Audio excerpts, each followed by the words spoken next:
Kivu Leo 24, chombo cha habari za kweli kwa muda sahihi. Kwa mara tena karibu katika matangazo yetu ya Novemba 20, 2025, mpenzi mtazamaji wa dira zetu toka Kivu Leo 24. Tunakutangazia toka mashariki mwa DRC South Kivu. Natasha Miengo Andrea ni msomaji wa siku. Tuangazie dira zetu na habari za elimu. Walimu katika eneo la Luwinja walianza mgomo Jumatano Novemba 19 mwaka tulimo. Wanadai kulipwa mishahara ya miezi mitatu ya nyuma. Habari hii imetolewa na chanzo cha ndani katika mahojiano na wenzetu wa kituo cha habari cha watoto.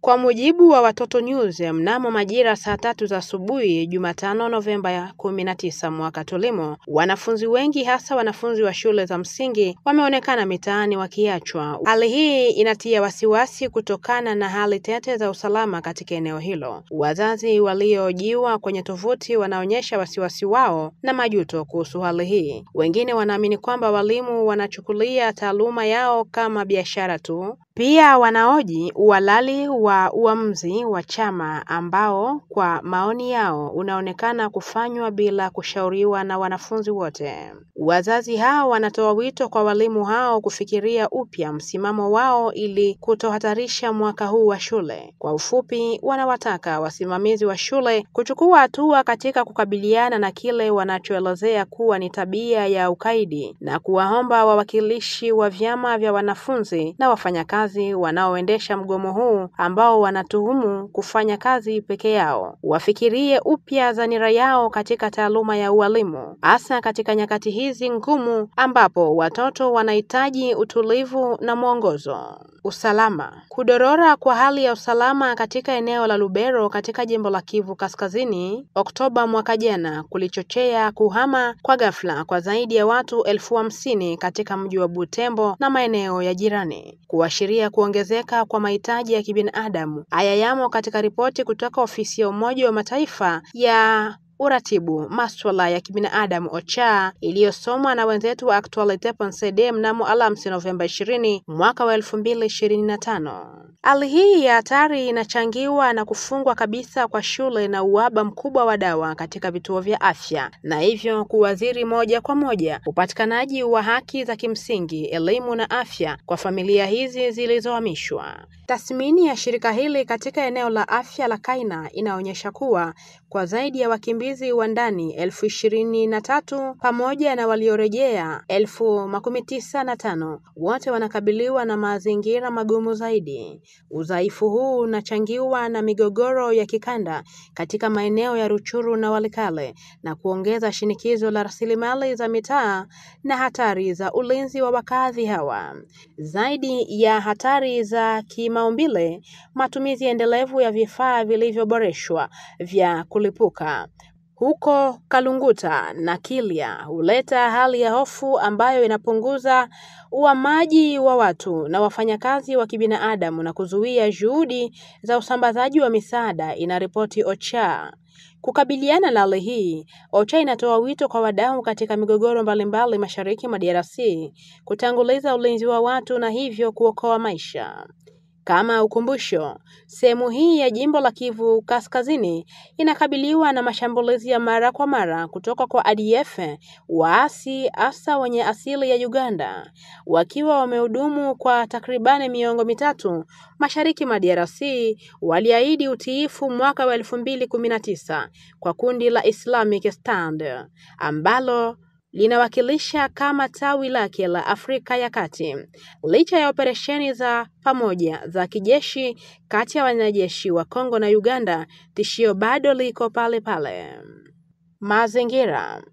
Hekta kadhaa za mazao ikiwa ni pamoja na mahindi, maharagwe, viazi, kabichi na mboga nyingine zimeharibiwa na mvua kubwa katika siku za hivi karibuni na kuacha familia nyingi za kulima bila riziki katika eneo la Nyiragongo, Kivu Kaskazini. Wakulima waliowasiliana na Radio Kapi wanaripoti kuwa mmomonyoko wa udongo unaochangiwa na udongo wa volkano umesomba sehemu ya ardhi inayolimwa, huku maji yaliyotuama yakisababisha mimea iliyosalia kuanza. Hali hii wanasema inazua hofu ya kupanda kwa bei ya soko na ukosefu wa uhakika wa chakula. Mkulima kutoka eneo la Munja alielezea kusikitishwa kwake na hasara hizi kubwa za kilimo. Mvua kubwa inanyesha, maharagwe yanaharibika kwenye kilima hiki, mengine yanaoza, hatujui mavuno yatakuwaje, hatujui la kufanya, mvua imeharibu kila kitu. Tulikuwa tumetegemea mavuno haya kulisha watoto wetu, hatujui la kufanya. Kutakuwa na uhaba wa mahindi sokoni, bei itapanda kwa sababu ya uhaba. Kwa ufupi, wakulima wa Nyiragongo wanaishi kwa hofu ya kunyesha kwa mvua zaidi ambayo inaweza kuharibu matumaini yao ya kuanza tena shughuli zao za kilimo. Wanaomba usambazaji wa haraka wa mbegu ili kujiandaa kwa msimu ujao wa kilimo. Habari za kijamii. Ubinadamu unasherehekea siku ya mtoto duniani Alhamisi Novemba 20 mwaka tulimo. Hii ni fursa ya kuongeza uelewa wa umma kuhusu haki za watoto, kukuza na kuangazia haki hizi, na pia kutafsiri siku hii kuwa vitendo madhubuti vya watoto kila mahali. Huku Kivu Kusini, wakfu wa Eden World umejitolea kuongeza ufahamu miongoni mwa wanafunzi wa shule ya msingi kuhusu haki zao na kuwapa nafasi ya kujieleza, kushiriki mawazo yao na kutoa sauti zao. Siku hii ni wakati wa kusherehekea watoto, kuwasikiliza na kutambua maoni yao katika muktadha huu ambapo maisha yao ya kila siku yamepinduliwa. Alisema, watoto wengi hawapati elimu ya kutosha, wengine wanakumbwa na ukatili, umaskini au unyonyaji. Ingawa kuna jitihada, bado haki zao nyingi haziheshimiwi kila siku. Tunapaswa kuelimisha familia na jamii kuhusu haki za watoto, kuhakikisha watoto wanapata elimu na huduma za afya, kulinda watoto dhidi ya ukatili na unyonyaji, na kuwasikiliza kwenye maamuzi yanayowahusu. Hii ni jukumu la kila mtu. Eden World Foundation kwa siku hii inasema, linda kila mtoto, msikilize, mupe nafasi ya kukua salama na vizuri. Familia, jamii na mamlaka tuwashirikishe ili kila mtoto aweze kuishi haki zake kikamilifu. usalama.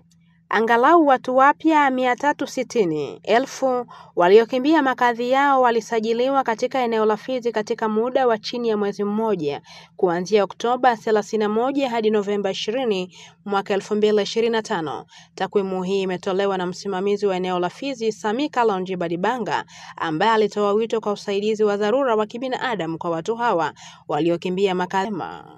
Usalama ndoko ndani ya tarafani Fizi ikingaliki shida kweli. Tarehe 31 ya mwezi ya Oktoba mwaka tunao, hizi mapambano zikazuka tena vikali kule kubilima birefu ya tarafani Fizi. Kwa hizi masiku tuna wamiaji wa ndani 363,830, sehemu yao ilikimbilia makambi ya karibu ribu na wako 9,280 wenye kukimbilia makambi za karibu ribu. Mumuta wa afya ya Nundu groupement ya Babungwe Nord sector Tanganyika, mumuta ya afya ya Kimbi Lulenge groupement ya Bashimimbi sector ya Lulenge, wahamiaji wa ndani wanaendelea kuja na wako 35,000 wenye kukimbilia vita mu plateau ya Minembwe na kushuka Nundu na mu sector ya Lulenge pa Kilembwe. Wanawake na wa binti 50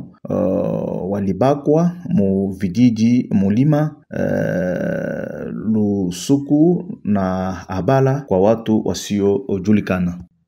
Habari za kijamii. Mtetezi wa haki za watoto Steve Kyungu Mukuta anatoa wito kwa kulindwa kwa watoto walioathiriwa na vita mashariki mwa DRC.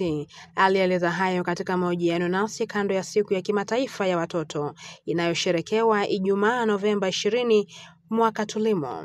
Kulingana na Steve Kyungu Mukuta, watoto wengi wanaishi katika mazingira magumu huko Kivu Kaskazini na Kusini kutokana na migogoro inayoendelea katika maeneo haya. Mwisho anabainisha kuwa watoto hawa wana fursa ya kupata elimu na huduma za afya, na wengine wanahandikishwa kwa nguvu katika makundi yenye silaha.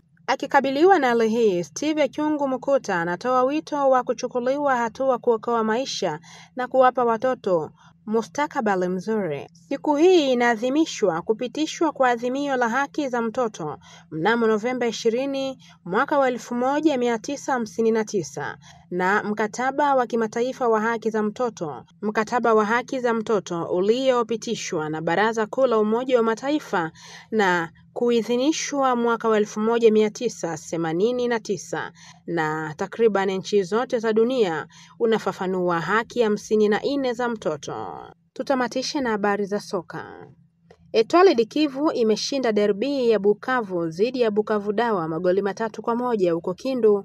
Mchezo huu wa Bukavu Derby uliochezwa Jumanne Novemba 19 kunako uwanja wa Joseph Kabila huko Kindu ulikwenda kwa ajili ya Etoile du Kivu.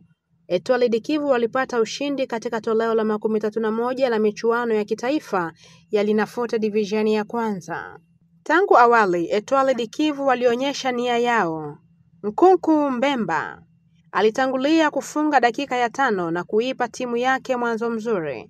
Bukavu Dawa ilijibu dakika 10 baadaye kutoa shukrani kwa Shokano Mushalusha aliyesawazisha bao na kufanya matokeo kuwa goli moja pande zote. Licha ya bao hilo la kusawazisha, Etoile du Kivu waliendelea kudhibiti mchezo huo. Zawadi ilikuja katika kipindi cha pili.